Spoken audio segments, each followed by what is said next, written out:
नमस्कार, सेहतनामा विद राजेंद्र में आज एक खास मुद्दे को लेकर हाजिर हुई हूँ।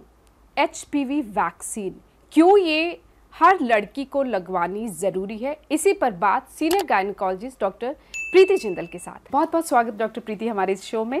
Hello Rajendra and hello everyone. आज बात HPV कुछ साल पहले हमने नहीं सुना था, अब सुन रहे हैं। HPV वैक्सीन पहले तो बताइए है क्या और क्यों ये हर लड़की के लिए ज़रूरी है? ये बहुत इम्पॉर्टेंट टॉपिक है और ये सब लोग प्लीज़ थोड़ा सा ध्यान से सुने क्योंकि हर गर्ल की लाइफ को ये प्रोटेक्ट करता है। HPV means human papilloma virus. हमारे एक वीडियो में आपने देखा होगा जिसमें राजेंद्र ने डिस्कस किया pap smear and cancer cervix. तो कैंसर सर्विक्स क्या होता है? इंडिया में सबसे कॉमन कैंसर है सर्वाइकल कैंसर। सर्वाइकल का मतलब है बच्चेदानी या यूट्रस के माउथ को हम सर्विक्स कहते हैं, उसके कैंसर को हम सर्वाइकल कैंसर करते हैं। एवरी 8 मिनट एक वुमेन की डेथ इंडिया में हो रही है बिकॉज ऑफ सर्वाइकल कैंसर। सो आप इमेजिन कर सकते हो कि इससे बचना कितना ज़रूरी है। इसको हम पैप स्मीयर के थ्रू तो अर्ली डायग्नोज कर सकते हैं, पर हम क्या इसको प्रिवेंट कर सकते हैं? यस, इसके प्रिवेंशन में HPV वैक्सीनेशन का रोल आता है क्योंकि ये देखा गया है कि cancer cervix 99% is because of a virus, human papilloma virus, और ये जो वैक्सीनेशन है ये इस वायरस को होने से रोकती है। सो ये कैंसर सर्विक्स को 99% प्रिवेंट करती है। So this is the vaccination. आप अब इस वैक्सीन के बारे में बताइए, कितने डोज होते हैं और ये कब लगवाया जा सकता है लड़कियों को? ये any girl can have it from the age of 8 to 45। हम यूजुअली बोलते हैं जितना जल्दी लगाएं और सेक्सुअली एक्टिव होने से पहले लगाएं क्योंकि HPV वायरस जो है वो सेक्सुअली ट्रांसमिटेड डिजीज़ है।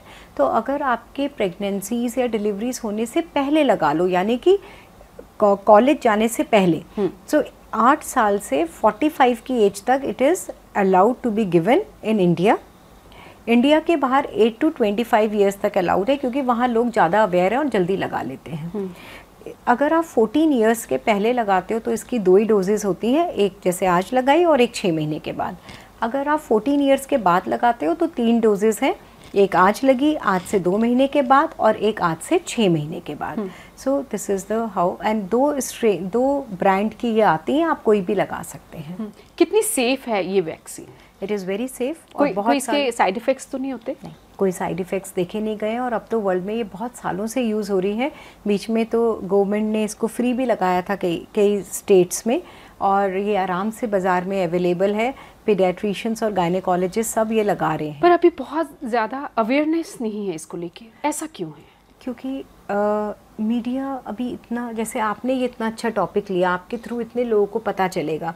बहुत सारे डॉक्टर्स भी इसके बारे में अभी अवेयर नहीं है, तो इसलिए लोगों को इसके बारे में पता नहीं चलता है। मीडिया में इतनी ज़्यादा इसकी पब्लिसिटी नहीं हो रही है, पर धीरे धीरे पहले से तो बहुत बेटर है। अब तो हमारे पास जो गर्ल्स आती हैं उन्होंने, ज़्यादातर लोगों ने इसके बारे में सुना होता है। They come and they ask for it कि हम ये वैक्सीन लगाने आए। यानी हर लड़की को ये वैक्सीन लगवानी ही चाहिए? जैसे कि आप मीजल्स की लगवाते हैं या और वैक्सीन कुछ तो पैदा होते ही लगती है, वैसे ही ये वैक्सीन लगवानी चाहिए? बिल्कुल सही कहा आपने। कई कंट्रीज़ में तो ये आपके वैक्सीनेशन शेड्यूल में ही है, और इंडिया में भी it is recommended that every girl should have HPV vaccination done. अगर HPV वैक्सीन लगवा लेते हैं तो फिर पैप स्मीयर की तो ज़रूरत नहीं होगी? बहुत बढ़िया क्वेश्चन है और मैं आई एम सो ग्लैड आपने क्वेश्चन पूछा। अगर आप HPV वैक्सीनेशन लगाते हो तो भी पैप स्मीयर की ज़रूरत है। क्यों? क्योंकि आप, अगर हम शुरू में जाएं तो मैंने कहा था कि 99% of cancer cervix are because of HPV virus. तो 1% फिर भी बचता है। 1% जेनेटिक या बहुत सारे कारण हैं, इन्फेक्शंस एंड ऑल दैट, वो HPV वैक्सीनेशन से प्रिवेंट नहीं होंगे। तो उन लोगों को डिटेक्ट करने के लिए pap smear should be done once in 3 years। और अगर आप पैप स्मीयर के साथ ही HPV टेस्टिंग भी करते हो, जब पैप स्मीयर लेते हैं तो उसी सैंपल में HPV वायरस का भी टेस्ट हो जाता है कि कहीं उस महिला में HPV वायरस तो नहीं है। इसको को टेस्टिंग बोलते हैं। ओके। अगर आप ये दोनों टेस्ट साथ में कर लेते हो तो फिर आपको 5 साल के बाद ही पैप स्मीयर और HPV टेस्ट कराने की ज़रूरत है। तो ये टेस्ट जब आप पैप स्मीयर के लिए जाते, कोई भी किसी भी उम्र में फिर महिला जो है वो जा सकती है और दोनों ही टेस्ट करवाए? हाँ, नॉर्मली ऐसा रिकमेंड करते हो आप? नहीं, नॉर्मली को टेस्टिंग के लिए 35 के ऊपर अगर आपकी एज है तो आप HPV प्लस पैप्समेयर कराओ, इससे कम आपकी एज है तो सिर्फ पैप्समेयर कराओ। और ये सिर्फ सेक्सुअली एक्टिव विमेन में पैप्समेयर की ज़रूरत होती है 1 in 3 years। और HPV वैक्सीन लेते हुए लड़कियों को कुछ सावधानियां बरतने की ज़रूरत है, कुछ प्रिकॉशंस लेने चाहिए, या कुछ साइड इफ़ेक्ट्स तो नहीं होते? मैं एक बार फिर पूछ रही हूँ। नहीं, कोई भी नहीं। This just like a normal vaccine, intramuscular लगती है, जैसे नॉर्मल टीका लगता है वैसे ही लगती है। और इससे कोई आपको ना रैश होता है, ना फीवर होता है, ना कुछ होता है।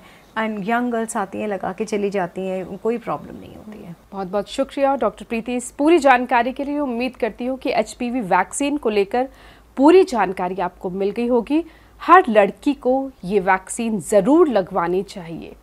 सेहतनामा विद राजेंद्र को अगर सब्सक्राइब अभी तक नहीं किया है तो सब्सक्राइब ज़रूर करिए और देखते रहिए सेहतनामा विद राजेंद्र। नमस्कार।